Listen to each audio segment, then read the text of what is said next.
Let's go across to R.K. Srivasatava now. He's chairman of the Airports Authority of India. Sir, thank you very much for joining us today on NDTV Profit. It's a pleasure to have you on the channel.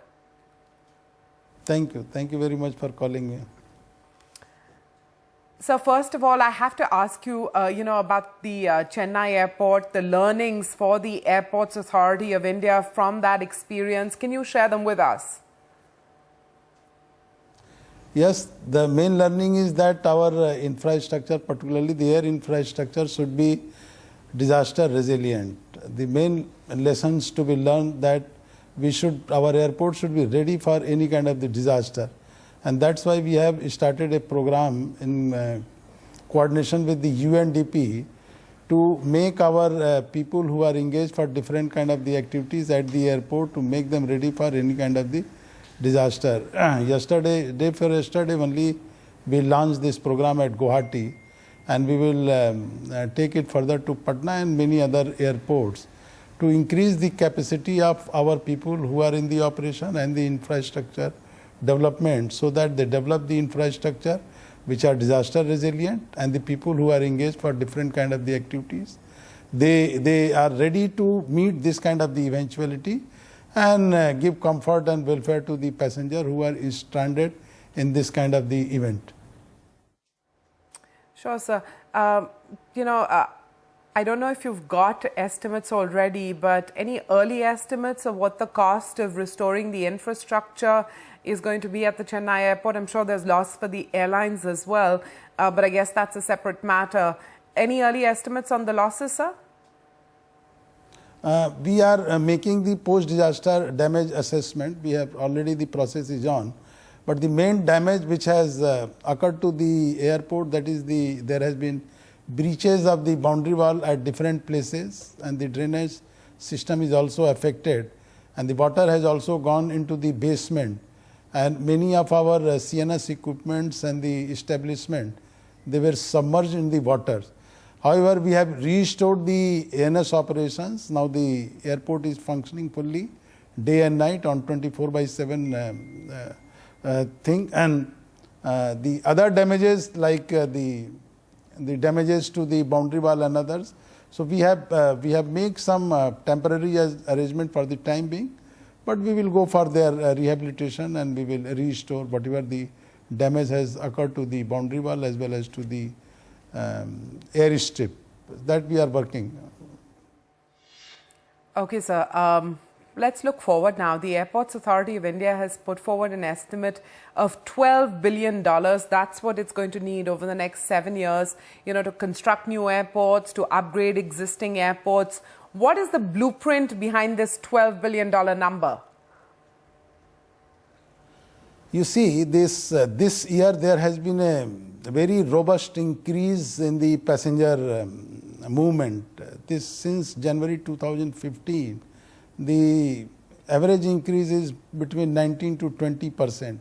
And with this kind of the growth taking place at different airports, most of the airports, they have now outlived their capacity. Like Delhi, now it was created for 1.5 million. Now they are handling more than 2.5 million passengers. Similarly, the Guwahati, it was created for 1 million passengers. Now they are handling more than 2.5 million passengers. So most of our airports, they are already choked, and they need immediate expansion. We have identified at least 19 places where we have to go for their immediate expansion. We have already taken steps to put the project management consultant for these places, and then to prepare the estimate, to prepare the design, and to take the construction work as early as possible. This 12 billion, that includes that after the civil aviation policy is finalized, and the state governments will definitely come forward for the regional connectivity which is envisaged in the draft civil aviation policies. So there will be need to further expand the regional airports so that regional connectivity increase. So taking all these requirement into account, we will be requiring somewhere $12 billion expenditures to prepare to supply the kind of the infrastructure required to make aviation possible. Important statistics, sir, that you've shared with us, that since January 2015, we're seeing growth of about 19 to 20%. So there are 19 places where you have to go for immediate expansion as far as the Airports Authority of India is concerned. So where will the funds come from? Our net worth is quite good. More than 10,000 crores is our present net worth. We are already cash surplus 3,500 crores. And with the accruals coming every year, we will require from fourth year onwards about 5,500 crore rupees borrowing to meet all our plan for expansion. So we will take the borrowing, and our net worth is such that there should not be any problem as far as the funding is concerned. Okay, so funding, essentially external funding is going to be needed fourth year onwards, sir. I'm sure you've got an early sense of what the external funding options are. Can you share them with us? Once our DPRs and other things are ready, then definitely we will have a consultation with the financial institutions within India, outside India, and there are a lot of interest shown by the foreign investors also to make investment in the India, and that includes the investment in the infrastructure, aviation infrastructure. So definitely we will try to have a dialogue with them, and whatever our requirement is required, we will have some understanding with them to take the fund from them. Fair enough. So, when you're talking about the need for such rapid expansion and upgradation, are you still looking at airport privatization as an option? In a sense, it, allows different parties to handle this work because you're in fourth gear now. Are you looking at airport privatization still? At the moment, I don't think it is required, because the Chennai and Calcutta, which was envisaged earlier for the PPP, so we had already made a lot of investment and developed the infrastructure. Whatever is the gap, we will, with our internal resources and the borrowing, we will make those investment and the expansion possible. So at the moment, I don't see that any kind of the PPP is required, but the government has taken a decision for going for the operational management contract for the Jaipur and Ahmedabad, and we are moving forward in that direction. Sir, let's just get some more details about that. The operational management contract for Jaipur and Ahmedabad, and that involves an agreement between, Changi Airport of Singapore and the Airports Authority of India. What is the nature of this partnership? We have already had this G2G arrangement. Agreement was signed on 24th of last month when Honorable Prime Minister visited Singapore, and the agreement is now between the two governments, and we have one of the scope of work which is envisaged in that agreement is the operation and management. So the government of Singapore, most probably they will be authorizing Changi Airport to have this dialogue with the Airport Authority of India, and then we will have some institutional structure for taking this operation and management for these two airports. So what are the timelines on the discussions between Changi Airport and the Airports Authority of India? I think the Changi people, they are expected to visit Singapore, this Jaipur and Ahmedabad, to have a first hand account of these two airports, and then we will have a scope of engagement with them. We will discuss, and then we will institutionalize some mechanism. So curious about why Ahmedabad, why Jaipur? I mean, you have Chennai, you have Kolkata in need for, expansion, handling more traffic. So why these two? Why were these two chosen for the partnership?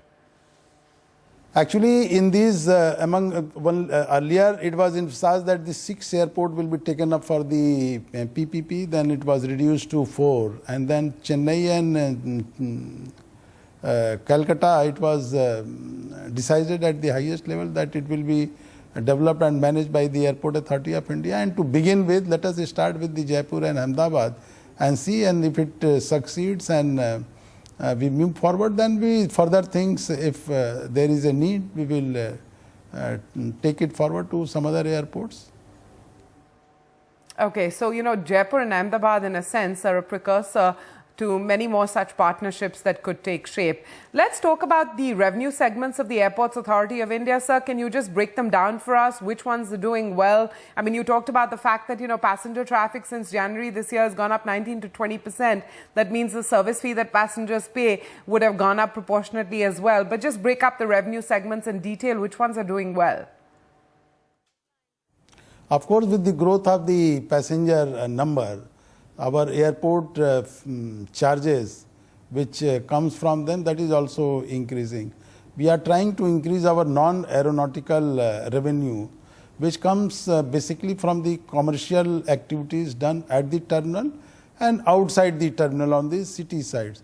So we are focusing attention that we create activities, commercial activities where the passengers can be engaged with and they find things of their interest.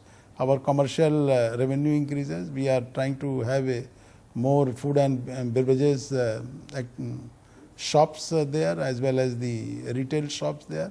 Other activities that meet and greet activities, then Wi-Fi, many other things we have envisaged, and we are moving forward in that direction. Okay, sir. Once the draft civil aviation policy is finalized, what are the next steps for the Airports Authority of India? I ask because there's so much regional focus, regional connectivity focus in the draft civil aviation policy. It means that the Airports Authority is going to really have to have a lot of consultations with various state governments. I think the biggest outcome and takeaway from this draft civil aviation policy is going to be the regional connectivity. And earlier there was all policy. What I feel it was more a metro-centric. This is the first time it will give boost to interstate and intra-state movement. As a result, the more and more state governments, they will be interested to develop the civil aviation activity within their states. There will be more demand to develop the airport infrastructure, and many of the regional airlines, they will be stepping in. They will be already they have started the process. Like in the northeast, when I visited Guwahati, I was told that there is some entrepreneur. He is going to acquire 3 aircraft which we will operate only in the northeast area. Similarly, for the earlier UP Airways, there was a company which was closed down. They have also again going to revive for the regional connectivity. So, and in the south already there are many smaller airlines. They have started doing their operations. So this is the next activity, buzzing activity, that will be the regional connectivity, and the Airport Authority of India, for them it will be the most challenging period, where they will have to develop the infrastructure and to meet the aspiration of the people as well as of the government, different governments. Well, Mr. Srivastava, we're going to leave it at that. Thank you very much for your time and insights here on NDTV Profit. That was R.K. Srivastava, Chairman of the Airports Authority of India. Thank you, sir. Anytime. Thank you very much.